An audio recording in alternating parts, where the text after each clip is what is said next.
Hey everybody, how's it going? Back here on YouTube. Wanted to talk about something a little different from what I usually talk about. I wanted to talk about the movie industry. Uh, now, for those of you who know me, friends and family who might be watching this, I'm a big movie guy. Uh, eh, on my spare time, I like to write screenplays. Just as a hobby. Never made any money for it, but I enjoy writing screenplays. And I love movies, love the history of filmmaking and entertainment. Uh, I used to watch the Oscars every year. Oscars were it was one of my favorite award shows. Back when, the movies that were coming out that should have been nominated for an Oscar were actually nominated. Truth be told, though, I've lost interest in the Oscars significantly over the years. And for me, ever since the year where The Dark Knight, where The Dark Knight was not one of the nominees for Best Picture, that didn't make any sense to me. It got completely snubbed at the Oscars, and the Academy had this stigma against superhero movies, like they can't be nominated for Best Picture. Like, movies like Avengers Endgame, these are great movies.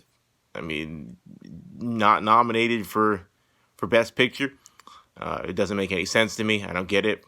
But I say all this to say, though, the Oscars have become very predictable. Highly predictable.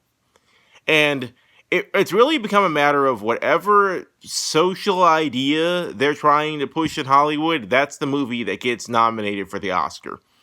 And it's becoming pretty pathetic. That's the reason why I don't watch the Oscars anymore. If there's some sort of intersectional character in the movie, like some gay black guy or trans individual or whatever, you can pretty much guarantee on the movie, if it's any good or of any kind of quality, being one of the nominees for Best Picture. And I, for one, am not a fan of that. I think it's ridiculous. I think if a movie is great, the movie should be great on its own merits, not because, this is the message we're trying to push, so let's make sure this movie is one of the nominees for Best Picture, or that it wins Best Picture. That's not the way movies should be awarded. That's not the way movies should be graded. But I say all this to say, though, I recently saw the new Star Wars movie. I wouldn't say recently. About a few weeks ago, I saw it. And it was interesting because there was a report that came out that J.J. Abrams was going to have LGBTQ representation in the movie. And when I heard that, I was like, okay, I don't particularly care so long as the movie's good. I care about the movie being good, not about there being LGBTQ representation. That's not, you don't have to have that in a movie. You don't have to. And I don't care if you have that in a movie, but this idea that there has to be a focal point of the Star Wars franchise, I mean, let's think about this for a second. You bring your 8-year-old kids into a Star Wars movie. Are you expecting a gay or lesbian kiss in the movie? No, it's Star Wars. It's not something you bring your kids to. It's just not. Like, this is the Star Wars franchise. But I was like, you know what? Whatever. Let's just see if the movie's any good. Well, needless to say, I did not like the movie. I didn't care for the movie. It was all over the map. It felt like... Now, I understood what J.J. Abrams was trying to do. Star Wars: The Last Jedi really messed up the direction of the franchise. This newest trilogy, it was all over the place. I love The Force Awakens. Initially, I liked The Last Jedi. But it for me was contingent on what happened in The Rise of Skywalker. Well, after seeing The Rise of Skywalker, I've determined The Last Jedi was crap. So this newest trilogy really, to me, was just unnecessary. But what it told me, and seeing J.J. Abrams with the LGBTQ report and all that stuff, to me, it told me that Abrams was more concerned about intersectional representation in the movie than he was about making a movie that had a cohesive script and cohesive storytelling. As I said, this is the first Star Wars movie I've watched where I was never truly engaged in what was happening. I mean, to an extent, The Last Jedi at least engaged me, at least a little bit. Like, there was, it was more so like a race against time, a race against the clock. They're being chased by the First Order, and they've got to find a way to, to regenerate the power on the ship. Yeah, okay, that engaged me. The Rise of Skywalker, I felt lost. I felt like there were great scenes, but they never truly came together the way they should have come together. And my grand point in all of this is Hollywood has become guilty of doing the very thing that they have accused Christian filmmakers of doing, which is prioritizing message over quality. And it hit me like a ton of bricks a couple weeks ago. After I saw the movie, I just thought about it. I'm like, wait, Hollywood is doing the very thing, because I'll be honest with you, Christian movies, for the most part, suck. I mean, it's acting's horrible, terrible dialogue, just, but the whole idea with Christian filmmaking is, well, it's the message. It's the message that counts. If we can just get the message out there, it will make up for our lack of quality. Well, have a sermon then, okay? Like do a Bible study. But this idea we need a 2-hour movie because the message is so good, well, you can condense that down, do some sort of podcast, get the message out, and be done with it. Like, we don't need a movie that sucks. Well, now Hollywood has taken that very same approach that they've criticized Christian filmmakers about for years. Oh, well, they prioritize message over the quality of the movie. That's what they did with this last Star Wars movie. You could see it. J.J. Abrams worked. You could tell he was so focused on putting that scene in the movie, and I'm like, if he'd have taken the same focus and energy that he had for that LGBTQ scene, and if he'd put that into the movie that he was making, it would have been a much better movie. It would have been much more cohesive. There's just too much stuff that happens that feels empty, that feels unresolved. You sit there and you're like, okay, like that's it? Like, you've got to be kidding me. So, I'm not giving Hollywood a pass here. I refuse to give Hollywood a pass. Hollywood has gotten involved in just ridiculous amount of grandstanding and virtue signaling, and they point the finger at Middle of America to talk about how Middle America, is just it's just garbage. The middle American values are just, they're old school and racist and all this other stuff, and they're just not woke enough to understand what the world is really turning into.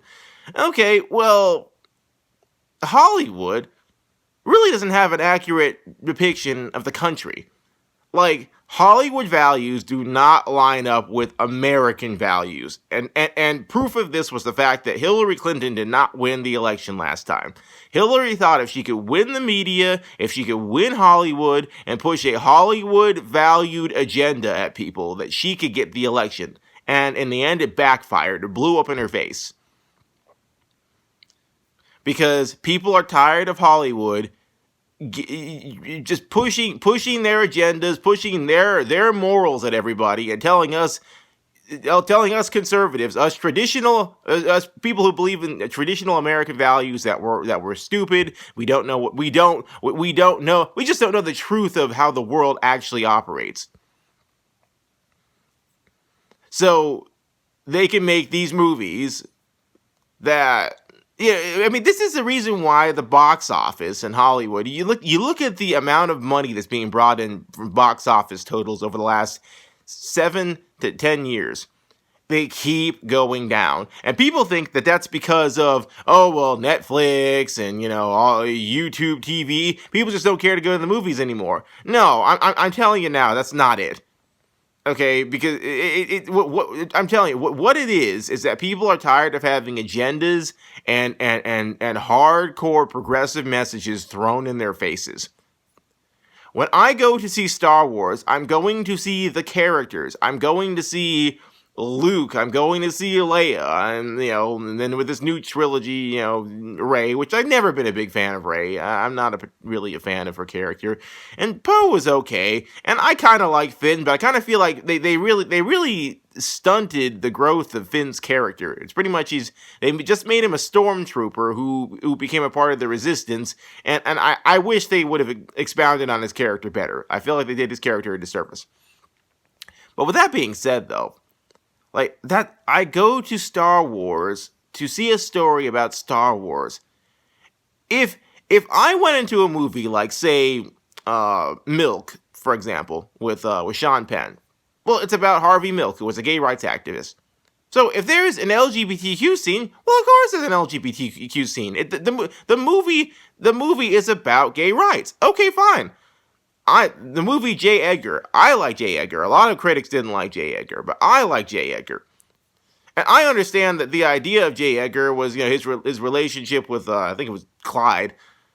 There was a gay element to it. Okay, fine, whatever. I mean, if there's a gay kiss in that movie, I don't care. Truth of the matter is, I have no problem with people being gay. I don't care. Okay, if you're a homosexual, it really doesn't matter to me. Okay, it doesn't. It doesn't matter to me. I'm not here to tell you what to do. I'm not here to tell you how to live your life. It's a free country. What I am here to say is when people get upset about Christian agendas being put in movies, which this is a nation founded on Christian values and principles, but Hollywood gets totally upset when people put Christian values in movies or godly values in movies.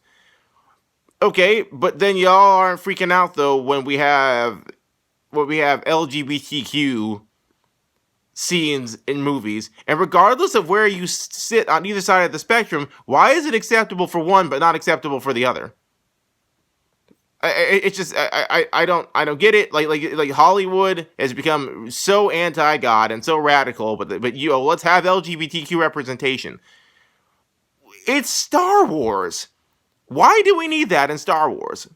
It wasn't necessary. It was distracting. It didn't fit with the movie at all, or the theme of the movie. So, as I said, Hollywood radicalism is getting out of control. They're ruining classic storylines, all in the name of pushing some moral message to America to show, see, you need to be more woke. You need to understand that the country is changing.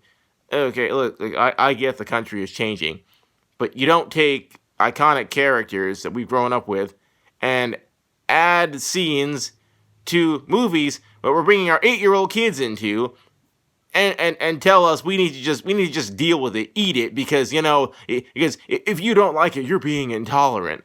No, I don't like it because I don't want my nieces and nephews seeing that. If I decide as a parent to talk to my kids about the LGBTQ community, then that's on me. That's my choice. But Hollywood cramming it down kids' throats and not giving parents a chance to teach this stuff to their kids on their own, it's ridiculous, it's stupid, and unfortunately, it was one of those things where the movie was not cohesive. It was just not a cohesive movie, and I felt like there was a lot more effort put into that scene than there was in making a movie that truly brought this franchise together. Because the last two movies, to me, were just they were drastic mistakes. Star Wars has lost its way concerning the 9-movie storyline. I don't know where to go from here. Maybe they should just kill it, because I was very disappointed by The Rise of Skywalker. But that's the end of the video. I hope y'all liked it. If you liked the video, go ahead and hit the like button. Go ahead and subscribe to check out more of my other videos. And I'll see y'all next time. Bye.